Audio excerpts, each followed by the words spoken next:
30 seconds. 25. 20 seconds.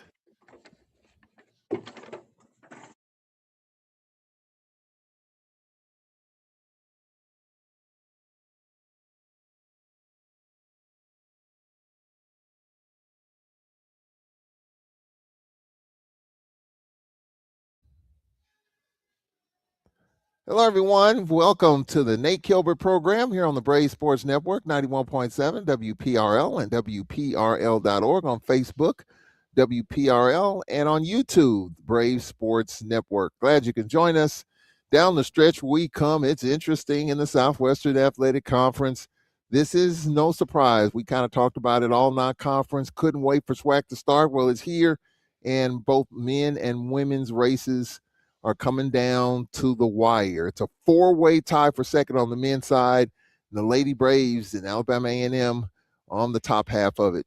Lady Braves coming off 2 in a row at home against the Florida teams, Florida A&M and Bethune-Cookman. Not easy contest, so we'll talk about it with Lady Braves head coach Nate Kilbert. You can text a question, 601-301-2611. And on X, Tall Man Radio. Let's get right into it as Lady Braves head coach Nate Kilbert is here on the Nate Kilbert program. Coach, how you doing? Doing good, Charles. Doing good. You look good. You look fresh. But at the same time, I would imagine that you're in that mode. You know, the late great Willie Rapp McGowan used to say when the Braves baseball team played Jackson State that week of, he said, "Gentlemen, it's Jackson week." And that's probably the way you're looking at it. It's Jackson week. Jackson coming here, and should be an interesting game. So I know you're trying to get focused on that for sure. Yeah, with so much going on. I know the kids are reading the paper and listening to things that are going on with Jackson, with Massonet not being there and stuff. So I think it makes it a little tougher to kind of get them locked in and focus on the things that they need to be focused on going into the game because this is a rivalry game. It doesn't matter who's not there and who's there. When these two teams lock up, it's going to be a war, and our kids know that. We got to get prepared for that.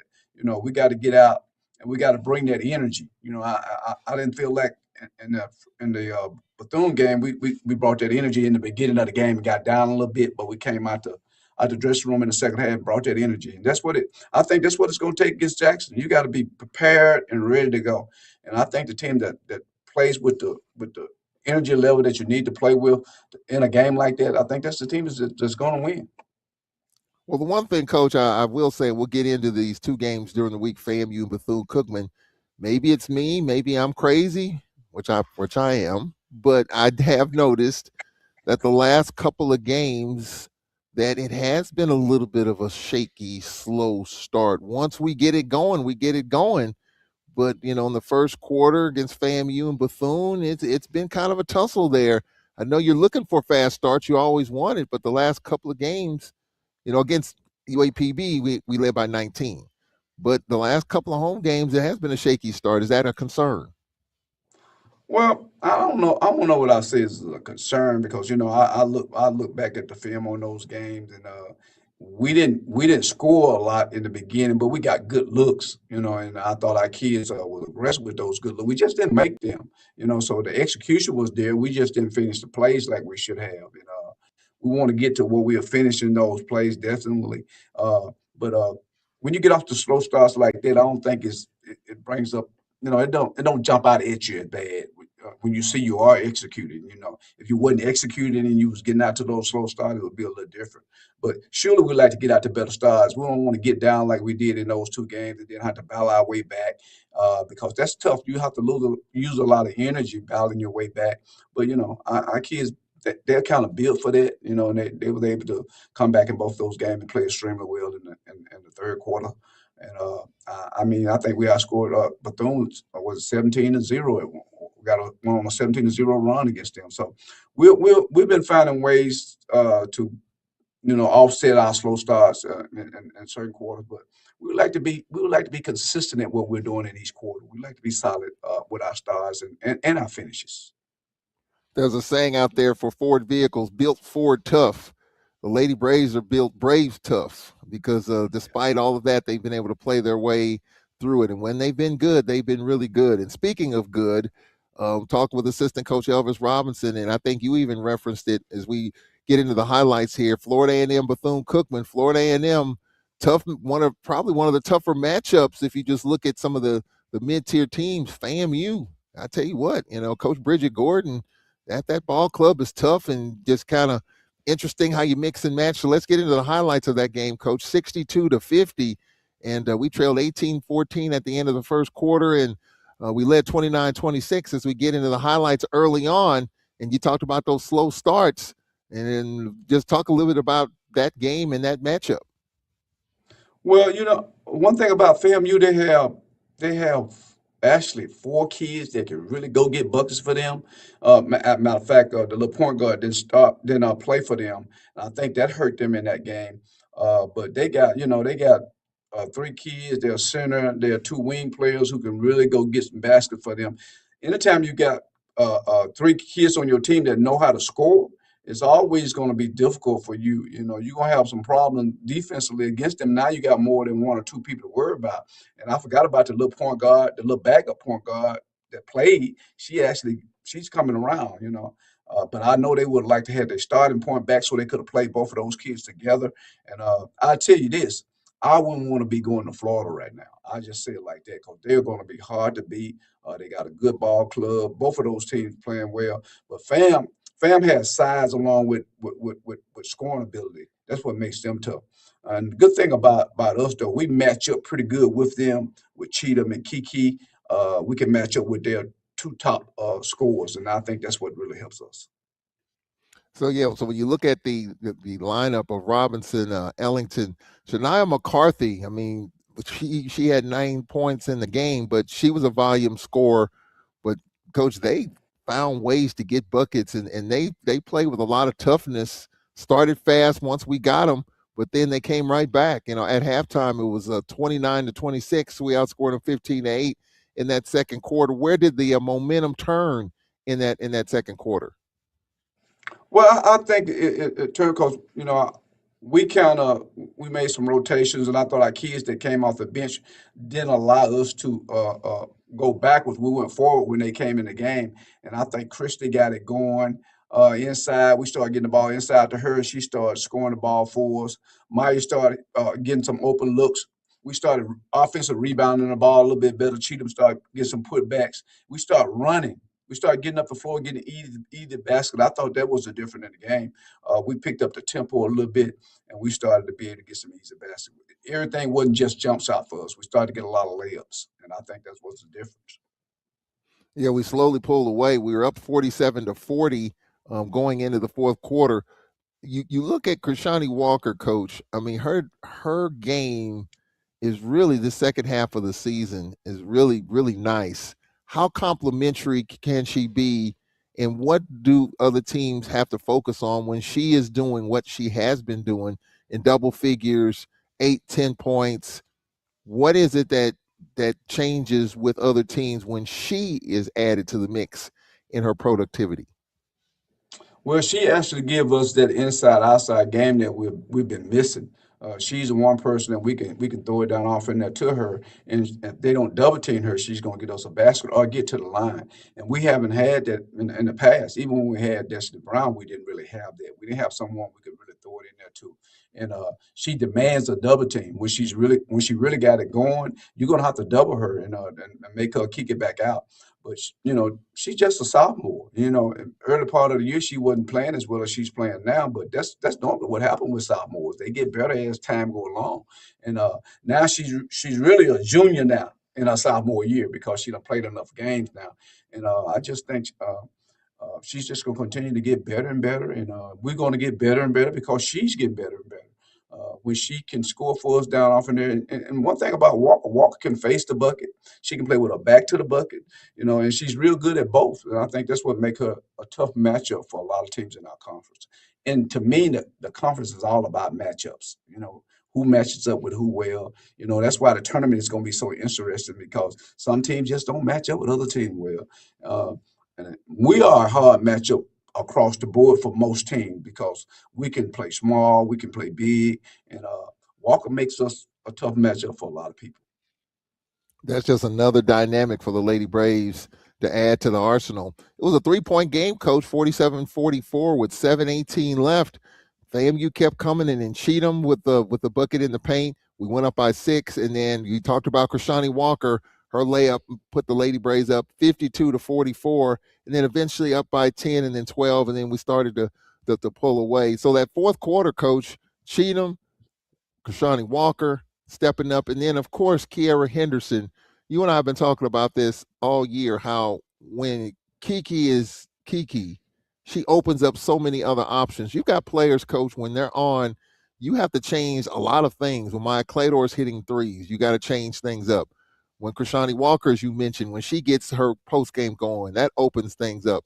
And then Henderson, at whatever size she is, I mean, the size doesn't matter because she plays a lot bigger than the stat sheet says 5'6", 5'7". She plays like she's 6 feet, but she's not. That just so many different dimensions in which teams have to make adjustments when certain players are on. The other night, Maya Claytor with 7 threes. How did that open things up? So players are stepping up, which makes teams adjust, and they may not be able to adjust on the fly, and that makes it easier for the Lady Braves. Yeah, I say it like this. Kiki makes the game easier for Maya. Maya makes the game easier for Kiki. Walker makes the game easier for everybody. Cheetah makes the game easier because she gets so many back doors. We have most of our players complement each other and they make the game easier for each other. But everybody has to do their job, Charles. I think that's the biggest thing we have to remember. Everybody has to do their job. And when Maya's struggling making that outside shot, the team kind of struggles a little bit because the lanes ain't as wide now. But Henderson's just a matchup problem. At 5'8", she's a matchup problem for a lot of people. Especially when she really got it going. If she's hitting that little elbow shot, she's almost unguardable now because she's probably our best ball handler under pressure. She relieves the point guard of a lot of pressure because of her ability to handle the ball. And we're actually getting the ball to her against pressures. When teams are pressing us a lot more, we get it to her, and when she get it, she's gone with it, and she's gonna make a play. And most of the time, she's gonna make a good decision on that play.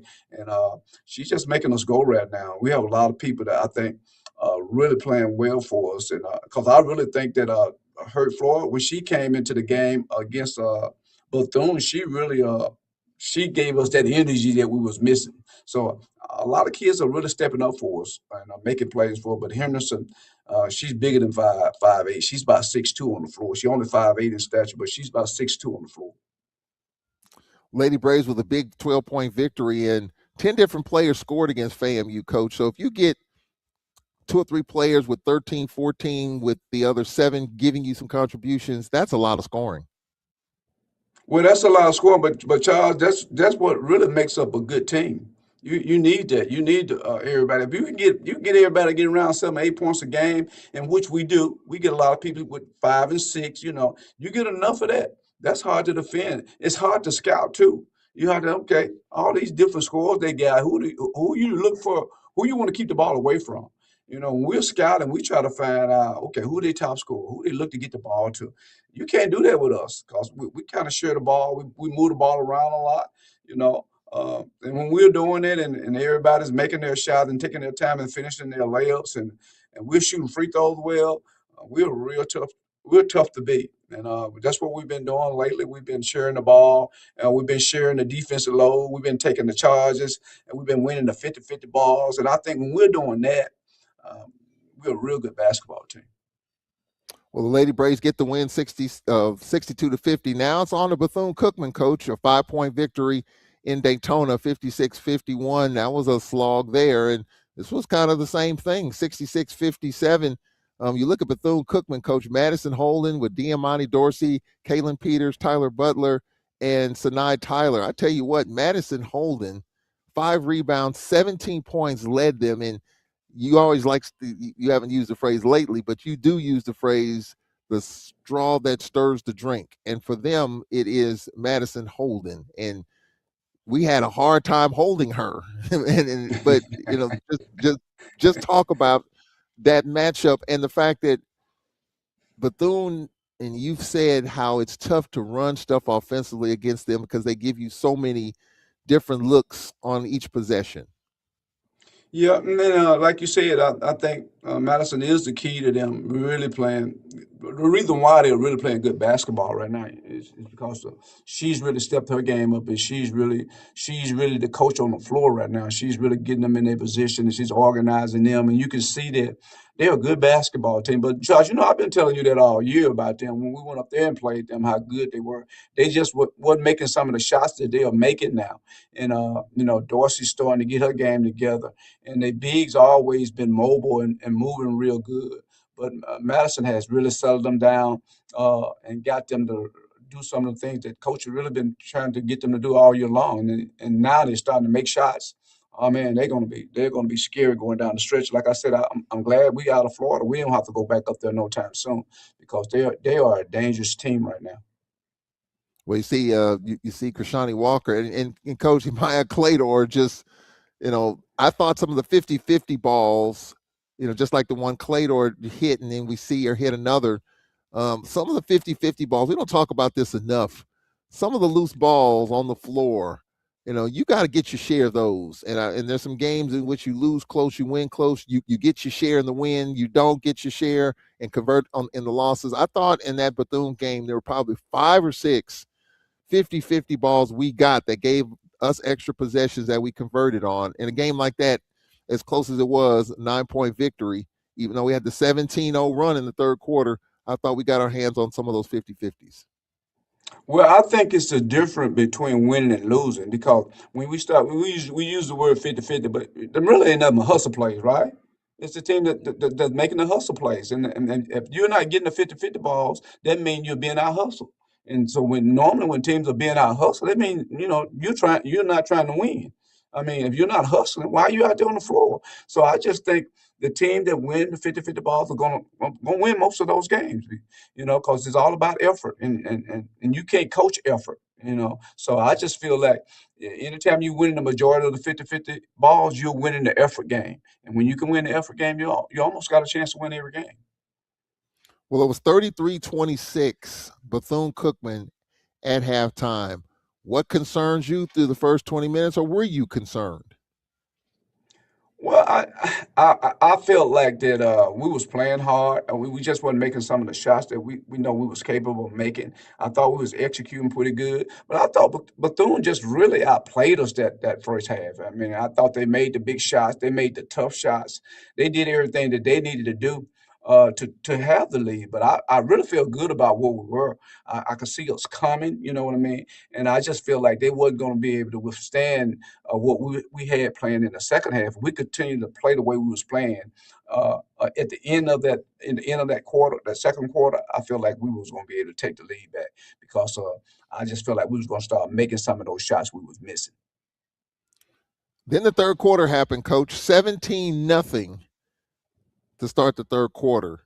Coach had to burn a couple of timeouts to try to stop the bleeding a little bit. Man, that's one of the better starts to a quarter that we've had in a while. What was the key to that? Well, I think the biggest thing started with Maya getting a 4-point play. She hit the three Yeah. point shot, and then she got fouled. And the 4 points, that's four right there, real quick. You know what I mean? And then I think we ended up getting a steal and getting a layup quick. So we hit them probably with 7 or 8 points real quick before. I think even before the first minute was up, we almost scored 8 points on them. And I think that it started out with Maya hitting that big three and getting fouled on that play. And then you know how you get that snowball effect. Everything started rolling downhill on them then, and it just I don't think they ever recovered from it, to be honest with you. But it's like I said, it's really all about shot making with us, finishing plays, because we're going to get good looks. I just truly believe in our offense. I think if we run it and you give us the opportunity to run it, which Bethune didn't give us a lot of opportunity to run nothing. You know what I mean? Because they trapped us a lot. But if we was able to get into our offense maybe 1 or 2 times, we got the back door. As soon as they let us got into it, we got right and got a back door on them. But they didn't allow us to get into our offense a lot. They controlled how the game they wanted the game to be, and they wanted the game to be all over the place. They didn't want nothing structured. They wanted it to be trapping, passing. Now you got to think on your own. They wanted to take the coaching out of the game. They wanted to now only the players will decide who win this game. And I thought our kids did a good job adjusting to that because sometimes that's what happens when teams don't allow you to run your offense. Well, that 17-0 run, we went from being down 7 to up 10 with 6 minutes left. But then Bethune-Cookman comes right back, Coach. They came right back, and it was a 1-point game. Well, it was actually a tie game with 2.5 left in the third quarter. So despite you hit them with a haymaker or two or three, and when it's a 17-0 run, those are 3 or 4 haymakers. But they got off the canvas, and next thing you know, it was a tie game with 2.5 left in the third. And man, Charles, that's a sign of how well they are playing right now. Because in the past, they would have folded. They would have just when we ran a 17 straight points off on them, they would have just quit. But it's not the same Bethune team. You see how they battled back. They kept their poise about themselves. And I could see that on the floor that this was going to be a real good basketball game because I thought both teams was going to be poised at what they was doing. We didn't turn the ball over as much. Against their pressure as we normally do against pressure. I think we had less than 20 turnovers on that particular night, and we kept the turnovers down. And when we can do that, when teams are pressing us, we're giving ourselves a chance now. We're moving the ball around. We're getting the ball in spots that we want to get it in. And it's all about us finishing plays, making open shots and making sure the right people are taking these shots in the areas that we know they are capable of making them from. But when I saw Bethune film before they played us, I said this team, this is not the same team. This is a very good team now. They're starting to look like the team that I'm sure that they coach thought they could be, and they're playing with a lot more confidence. And that's what the game is all about. Is do you have confidence in what you're doing? Do you believe in what you're doing? And they are a pressing team, and you can see them starting to believe in that too. They starting to believe in that their pressure is actually doing what it's supposed to do, take teams out of their offense and making things tough on teams. And they are doing a real good job of that. Well, it was a 1-point Lady Braves lead at the end of the third quarter. And with 6 minutes left, it was a 1-point lead. We were up by one. Cheatham hit a couple of free throws and then a layup by Krishani Walker. We've talked about her. We went up 4, then 5, then went up 6, a couple of free throws. And so we kind of imposed our will. Did you kind of feel that the last 6 minutes, we went from a 1-point lead and we built it up to 8 with under a minute left and kind of put it away?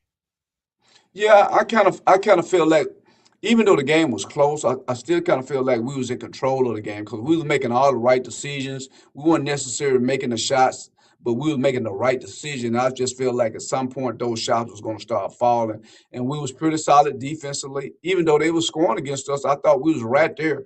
They just made tough shots. And then eventually we started hitting those little wide open jumpers. We started making our layups, and then we started shooting free throws well. Every time they were fouled, we went to the line. We started knocking the free throws down, and we took care of the basketball. And I just felt like the game was never as close as it was, even though I know it was my 1 point, but it didn't feel like to us that it was close. You know what I mean? Even though you could see that there was only 1 point lead, but we felt like we had command of that game, and because of some of the things that we was doing. Lady Braves get the victory by the final score of 66-57. Coach, you can't speak highly enough about your bench. Arena Yake Polar coming in, DeLasia Hurt Floyd coming in, Lauren Nelson, Jaslyn Johnson, Jada Bowen. I mean, everyone is stepping up and making contributions, not necessarily huge monster contributions, but just filling the gaps when needed, playing where you need them to play, and just getting the job done in the minutes that they have. I mean, there's minutes to be had. Players need a break here, there, but players are stepping up and just filling their roles, and that makes it a little bit easier for you, and it also takes a little pressure off the starters and heavy minutes for everybody. Yeah, but honestly, I thought DeLasia Hurt Fraud was the difference in that game. I thought she brought the energy off the bench that we was missing. And, you saw that we started her in the second half because I thought she was bringing the energy that we needed. And she really changed the momentum of that game. She's the reason why we went up 10 at 1 point because she was putting so much pressure on the ball and her energy level was so high. I thought Jada played well. I thought all of our kids off the bench played well for us to help us actually win the game. And I thought when Hunt came back in the game, she was solid making free throws. But it's always a team effort with us. We need everybody to be on their P's and Q's when we are playing because we depend on each other so much. We're only as strong as our weakest link, and we know everybody's got to be tough. So I thought our bench did a great job of coming in and doing the things that we needed them to do for us. In order for us to be successful, especially against a team like Bethune, who is a pressing team, all of us had to make sure we was doing what we were supposed to do. Everybody knew their assignment, and I thought they did a good job. Lady Braves bounced back after the tough loss to UAPB, and now it's their third game at home, or three in a row at home, and Jackson State coming in. And Coach, before we went on the air, all I've heard the last few days when you talk about Jackson State, a trap game. And I've heard this phrase, it's throughout sports. It's a trap game. It's a trap game. You know, a team that's playing well against a team that's not playing so well. You get trapped because you think that you're going to get it done, but then when you don't, it's a trap. So you and I talked about it before we went on the air. You're not necessarily a believer in the phrase trap game. Talk about that. No, I don't believe in the phrase trap game simply because Jackson is playing well. You just think about it now. Jackson split with those two Florida teams, and the score against FAMU, I'm not FAMU, but Bethune, when they lost, that game was way closer than that score indicated. I just watched the film on it. That game was like a one or 2 point lead with under a minute left. And Bethune just made some free throws to pull away. So Jackson been playing some very good basketball. They've been in every game that they lost some of those games, but they've been right there in the games with a chance to win those games. I don't expect anything different. I expect for them to come down here with winning on their mind, and we're going to be the same way. So uh, if it is a trap game, it's a trap game for them because they feeling good about themselves. We're gonna knock that good feeling off of them. That's the only thing I can see because uh, both teams going to come in prepared and ready to play this game. And that's a rivalry game. It's hard to talk about trap games when you start talking about a rivalry. That means to me, a trap game is one team thinking that they so much better than the other team they don't play up to their potential. That's what a trap game is to me. And we're not gonna get caught up into that. We don't think we that much better than Jackson. We just feel like we're gonna do things better than what Jackson would do to win the game. And that's execute, that's rebound the ball, get to all the 50-50 balls, be solid defensively. We're going to play the way we've been playing all year long when it comes to the defensive side of the ball. And, just hope that we can make some shots. And I think that's going to be the key shot making for both teams. It's going to be the difference in the game. Well, Jackson State was our first conference game of the year, January the 3rd. So it's been a while since we've seen them, and they have changed. Their top player, Masanat's no longer on the team. That's been talked about a little bit, but that doesn't matter. They're still a dangerous ball club. And then Jalea Cotton had 21 in their last game. So, Coach, what's the key to winning this game against Jackson State and kind of staying in contention for a regular season title? And so you say Cotton had 20 some points. We don't expect that from her. That means she'll be somebody who might would get looks that other folks wouldn't get against us because we don't expect that from her. You know what I mean? And if a kid like that can have a big game against you and make it tougher. Now you got to change your game plan a little bit. Because you worry about other kids, and then you end up a kid like that have a big game on you, and you don't expect it. And you always have you in a game where now the game is different now. So you got to change your game plan a little bit. But we expect Jackson to play hard. We expect Jackson to come out and give us all kind of hell on both sides of the ball. But they expect the same thing from us. We don't plan on letting them down either. We plan on getting after them. We plan on executing, and we plan on this being a great game for the fans. We're at home. We're going to be excited. We're going to play with a lot of energy.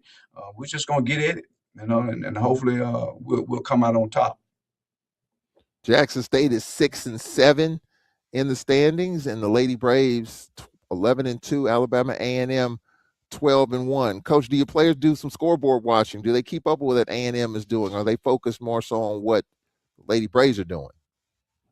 Well, I would say we don't, but I know they probably do. I know the kids probably every now and then they're gonna look at the standards, and they're gonna after the game they're gonna check and see what they them. Anytime you one game out of first place, yeah, I think that's kind of natural and kind of normal for kids to be like, oh, how did the team in front of us do? You know what I mean? And they're always gonna do that, but they're gonna take care of business first.